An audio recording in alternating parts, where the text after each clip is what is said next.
Hello, I'm Wendy Wilson, and I'd like to welcome you to another edition of Realizing Potential. I'm excited to return back to the studio and particularly excited about today's guest.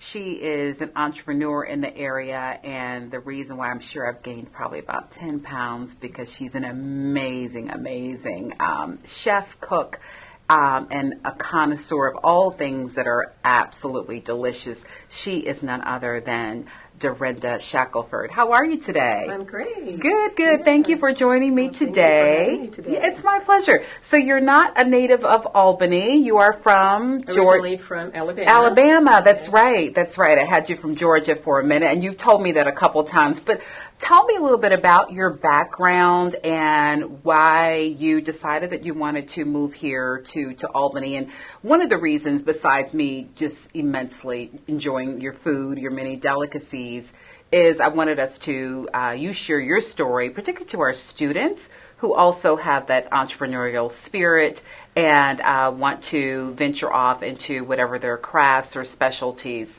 may be. So share with our viewers a little bit about your background and how you arrived here in Albany, Georgia. Okay. I'm originally from Heflin, Alabama, and I grew up with a family of 8, my father and mother, and 5 other siblings, a brother and 4 sisters. Mm-hmm. I've always had an interest in cooking and entertaining. My mother entertained, decorated, so I kind of took after her and took lead. Mm-hmm. At an early age, I always stayed in the kitchen with my mother, learning new recipes, cooking. Back then, that's when we written out our recipes. So before I went off to college, I had this little recipe box. I had all these recipes in it. And I moved to Atlanta for college in '83. Okay. So I remember having roommates and, buying groceries, how you share groceries and all. And they would often take my food from the freezer and put it out and say, "Are you going to cook?" Wow. They would take my food out and, put it in the fridge and ask me, when am I going to cook? But no, I've always had an interest in that. Love to cook, entertain, try new recipes, bacon, all of the above. So now I'm curious, when you went off to college, and please feel free to share where you went, did you, were you specifically majoring anything with that relates to culinary arts? Well, I started out at Art Institute of Atlanta, where I thought I wanted to be a fashion designer consultant. Yes. And then my changed, over the years it changed. So I've done a couple things. I graduated from Brunel College in retail merchandising, and also attended Atlanta Tech College in a culinary program there. That's really where I got my certifications and experience in the bacon and the chef. So after losing my husband in 2015, we had recently got a little girl adopted. Well, it was in the process of adopting her, and we would always visit Albany with my brother. He has horses and whatever, and she loved riding horses. So after his passed in 2015, in May of 2016, I said, you know what, I think we'll go south. Such a fun place, just something totally different from Atlanta. Yes. So that's the reason we came here. Okay. And it's been great. The schooling's been great. And I guess July 21, I decided to do my business on a more professional, end of it with a building. Yes. So you're in a you're in a bricks and mortar space, and we'll share the address in just a little bit. But you also do a lot of catering. I do. Yeah. Yes. So you wear many hats, and we're proud of our students here who, and it might be just reflective, and you certainly weigh in and share your thoughts on this on this generation. And they are really very fearless. Where I think when you and I went to school, we were like, your parents told you, okay, focus on this one discipline, this one area, and just move forward with that. Where they wear many different hats, and so they're taking their academic pursuits, and then they have these businesses of their own, and so I think that's a good thing. But speak to those individuals, those particular students who also have that entrepreneurial hat or endeavoring in those multiple streams of income, if you will. What are some of the key strengths or areas that they need to pay attention to as it relates to developing and managing their business? I would say, first of all, having that plan, your business plan, and kind of know it with wearing many hats, having a general idea of where you kind of want to pinpoint it, really focus on, and starting your own business. As myself, I've learned that you do have to wear many hats.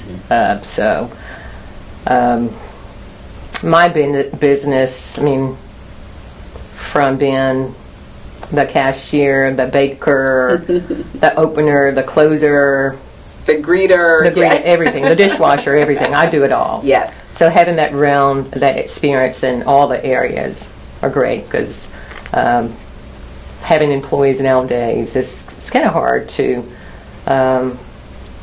get someone that's real well-rounded as you and that want to work closely with you in those areas. Yeah, that's a plus. I know that's difficult probably most days, because you're having to transition within the blink of an eye, moving from one thing to the next.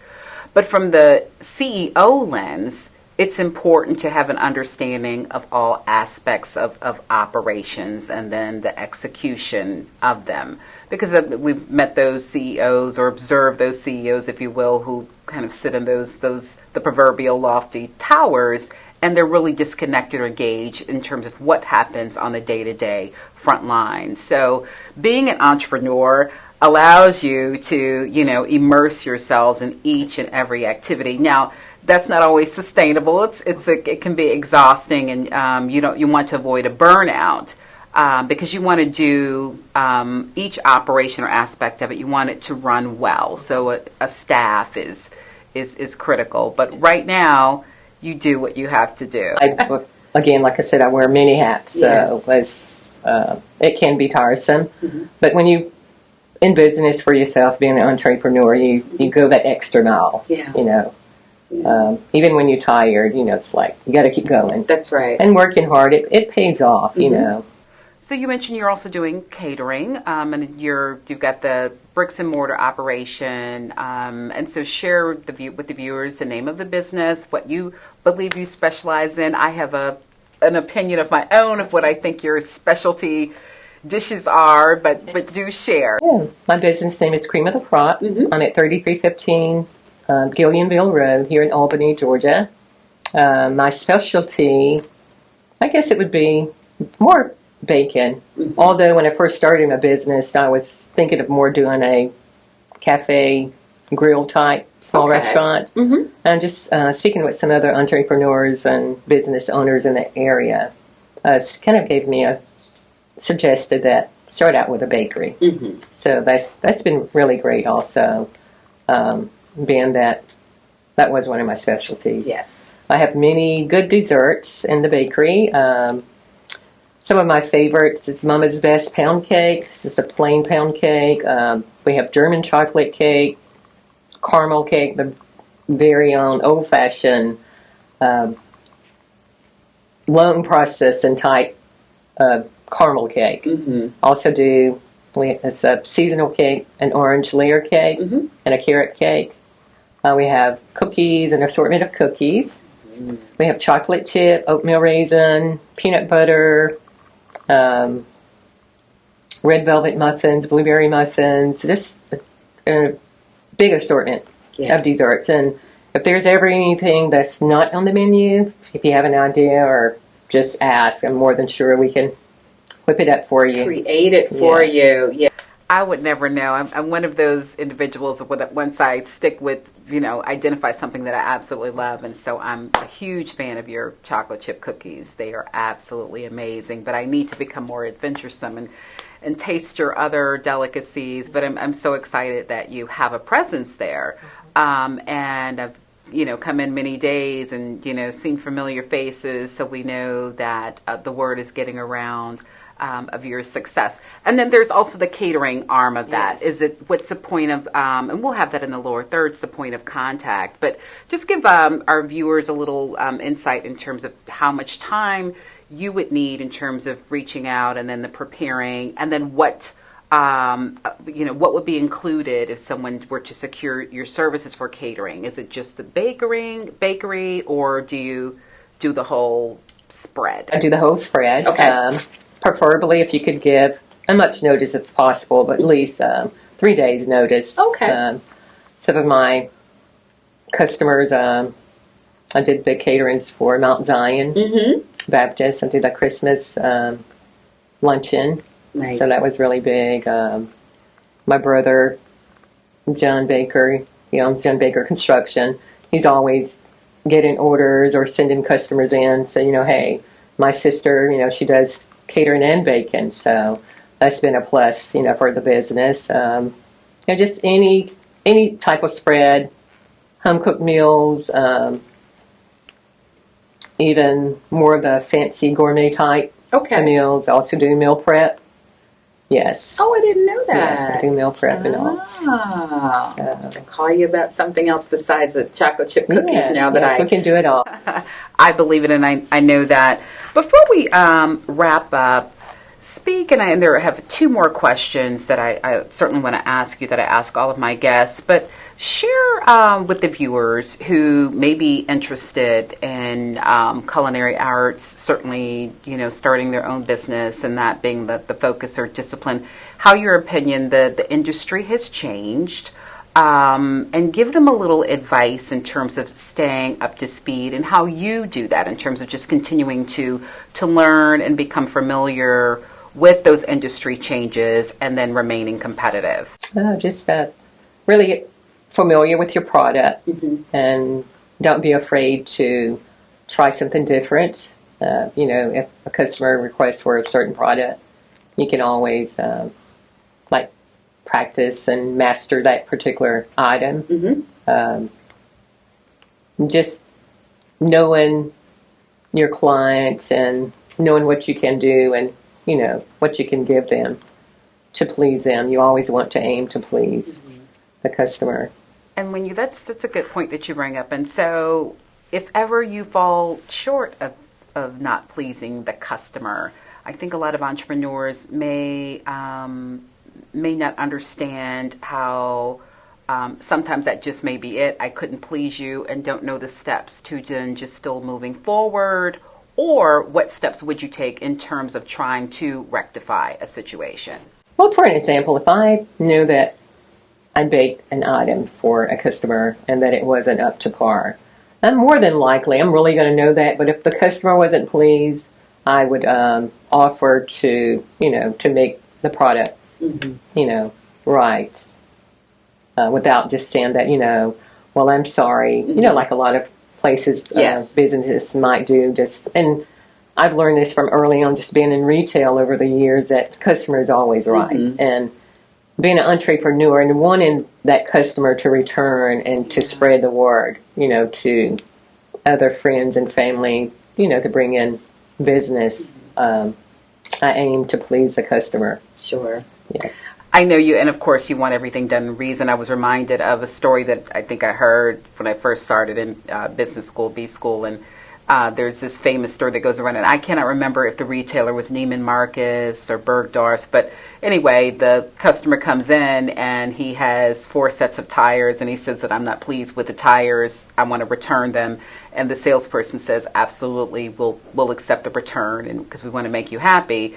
The basis of the story is that the merchant did not even carry tires. They didn't sell them, but the goal always is to make the customer happy. Yes. And I think that attitude, that demeanor translates, many different disciplines or different industries. I go to, just medicine and physicians having a really good bedside manner. That is a part of the whole customer service experience. So that's important.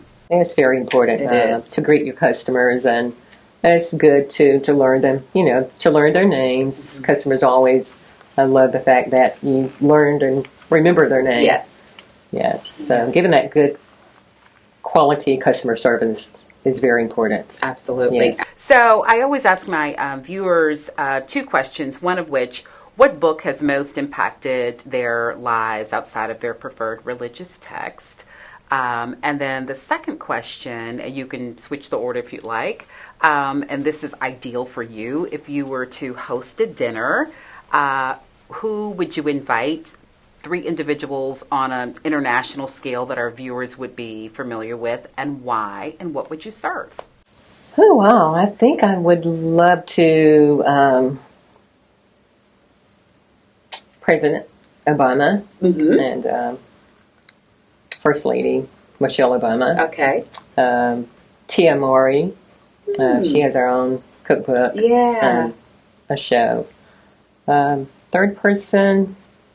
And we can make the Obamas. They can. Yeah, I know they really are a couple, but yeah, we can make them. We'll make them individuals. You're 3, and so I certainly get the Tia Mowry invite because of her now in that whole space, and she's an actor, and then moved up into I love her culinary energy. arts.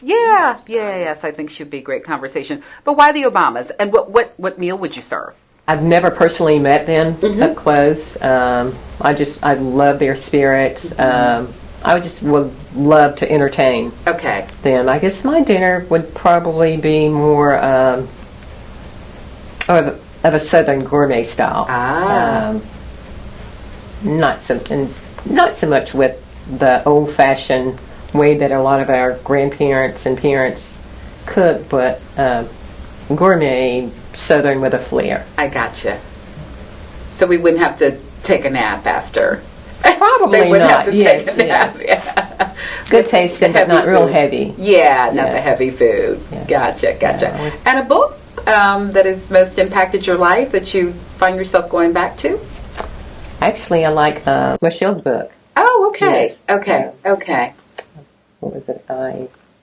Yes. The first one, I haven't read her second one. Yeah. Yes. And I cannot recall the name of it too. I was struck and was really impressed. I think she